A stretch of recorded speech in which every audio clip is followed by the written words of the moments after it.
Shoutout sa mga OFW nating mga kababayan ngayon dyan, lalong-lalo na doon sa country ng Hong Kong, no?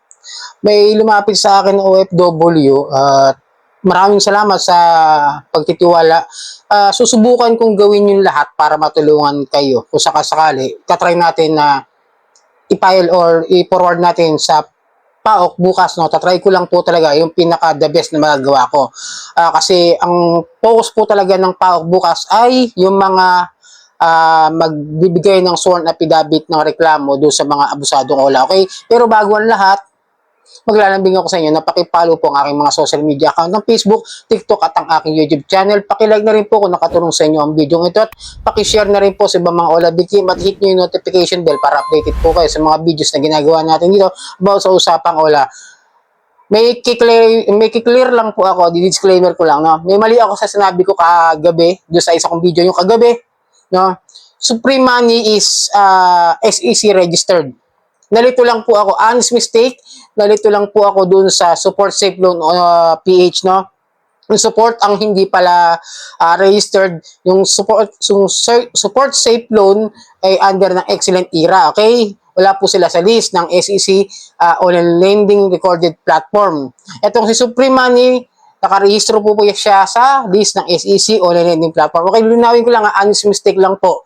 Baka mamaya kasi medyo doon lang ako nagkaroon ng confused ako doon. Kasi pares kasi pares soup yung simula kaya medyo nagagulo ako. Pares kulay blue yung logo. Okay? Linawin ko lang, honest mistake po yun. Linawin ko po, registrado po yung Supreme. Then, itong pag-uusapan natin ay mga OFW na namomroblema about dito sa mga abusadong OLA. Lumapit po sa akin itong biktima. Ang dami na po nilang biktima ngayon na nasa abroad. Okay? May GC po silang ginawa. The problem is, etong mga OLA na ito, umaabot hanggang sa ibang bansa yung pang-aabuso, pang-haras, at hindi lang mismo yung OFW na kababayan natin ang ginugulo, kundi mismong mga employer. Kaya't may mga mangilan-ngilan sa mga kasama niya, sa mga nakausap niya, doon sa kanilang GC, napauwi ng hindi oras, nagka-problema sa employer, pinaalis, nawalan ng trabaho. Yung mga company na to ng OLA na to, hindi ko muna di-disclose inyo, okay? Hindi ko muna i-expose. Kasi, ayoko muna ilabas. I-forward ko na lang muna sa PAOK and I will try my best to give this report. Kasi, syempre, yung mga OFW, hindi rin naman makakapag-file ng formal complaint. Tatry ko lang talaga yung best ko, okay? Kasi itong mga OLA agents na mayroong mga counterparts sa ibang bansa na hindi nakarehistro rito sa Pilipinas, may mga tao doon sa country na yon na may mga kolektor na talagang pinupuntahan mismo yung bahay ng pinagtatrabahuhan ng mga OFW. Okay, linawin ko na talagang kasi tinutulungan naman daw sila ng kanilang mga employer na mabayaran yung utang nila dito sa mga OLA na nauutangan ng mga kabayan nating Pilipino na nagtatrabaho lamang. At advice ko sa inyo, no, ito pa, may mga tanong din sa akin ng mga ibang OFW. Paki-comment na lang po sa aking YouTube channel kung saan po kayo ngayon na bansa at kung saan po kayong location ngayon dito sa Pilipinas para malaman ko kung hanggang saan umaabot yung ating mga videos. Kasi umabot na po ng Hong Kong, okay? Maraming po salamat, lumalayo na yung ating mga videos. Talagang lumalayo na at lumalago at marami na nakakapanood. Maraming pong salamat sa pagsuporta. And then, ito kasi, no, yung mga demand letter, nagpapadala, meron silang mga pinoroll sa akin dito, sa messenger ko. Hindi ko ipapakita, kasi talaga dinodor to door yung pagpapadala ng demand letter. Kahit na halos bayad na yung kanilang mga loan, na parang may pinipilit na mabayaran, na delay or na overdue lang ng ilang araw. As in, sabihin natin mga isa o dalawang araw, na babayaran naman. Nagugulat na lang na parang bumabalik sa dating amount yung kanilang utang na halos doble. Katulad ng iba, rehistrado naman itong mga OLA, no? Sinurse ko yung mga binigay niya sa aking OLA, na nauutangan nilang mga OLA, na mostly, 3 OLA ito na kilalang kilala raw sa mga OFW sa Hong Kong na madalas mahiraman ng mga kapwa natin. Nakakalungkot lang isipin na nawawalan ng trabaho yung mga kapwa natin Pilipino. natatanggal sa trabaho, yung iba tumatakas dahil sa kahihiyan na ginagawa ng pamamahiya na ultimo employer, hinaharas na rin nila, tatawagan, pinaggugulo, hanggang sa, ayun na, yung employer mismo naiinis na, di ba? Siyempre, tandaan nyo, kahit nasa ibang bansa, mayroon pa rin rights yung ating mga OFW na hindi dinidisclose sa ibang tao yung kanilang mga utang dahil pinagkautangan nila isang kumpanya nasa Pilipinas. Yun ang pagkakaintindi ko kasi data privacy pa rin yun. Dapat kung sino lang talaga yung may utang, yun lang kakausapin. But the problem is, itong mga ginagawa ng mga abusadong OLA na international na rin, yung ginagawa nila pang-aabuso, harassments, di ba?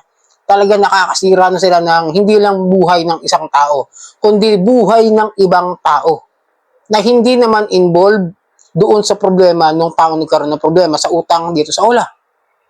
Diba? Which is, yung iba, napauwi. Meron nga akong, meron akong nakasama doon sa pinakaunang mass filing namin, doon sa PNP Anti-Cybercrime sa Krame, yung kasama namin yung halos 50 plus na katao na nagbigay ng sworn affidavit statement doon sa mga reklamo. Nasa Singapore din siya doon. Pero ngayon, nasa Hong Kong naman yung usapan natin, yung mga OFW.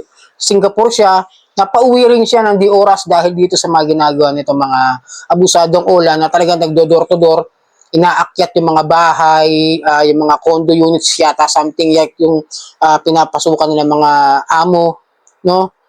Yung iba, ang ginagawa raw nitong mga OLA, kagaya rin sa Pilipinas, nagpapalit-palit ng pangalan kapag sila ay nare-report sa mga Hong Kong police. Kaya pag nireport ng employer na ganito, itong OLA na ito, nangahara sa tao ko, sa empleyado ko sa bahay, sa kasambahay niya, tapos pati siya ginugulo, ang gagawin ng OLA, same strategy dito sa Pilipinas, magpapalit sila ng pangalan. Kaya hindi na natin-trace. That's the problem. No? Hindi lang talaga sa atin lang.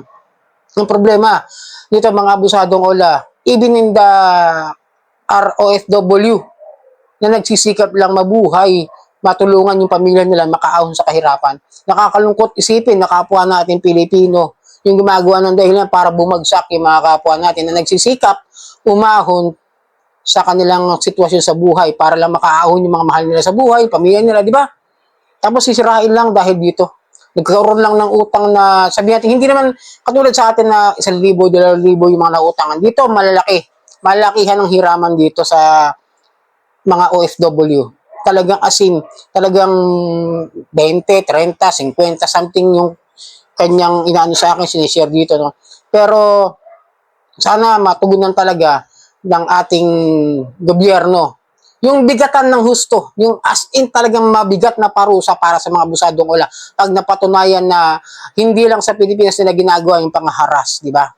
Para magkaroon na ng talagang takot ng mga OLA operators na ito. So sana nakatulong ang video ito. Iwasan nyo na lang, no?